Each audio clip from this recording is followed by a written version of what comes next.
Assalamu alaikum. Hello everyone. Welcome back to my another video. In this video, how to stroke a shape in Photoshop for 2A. I first apply the one way. Step 1. Select the shape. Go to Apex. Now see this stroke. Okay. Stroke color. Stroke size. Or see this stroke size. Okay. Then click OK.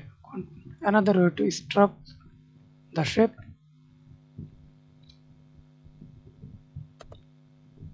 Click shape. Select stroke color. Okay. Now stroke size.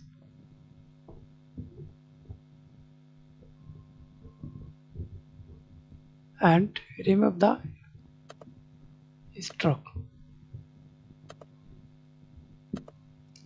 Thanks for watching video. Please subscribe to my channel, like, comment, share.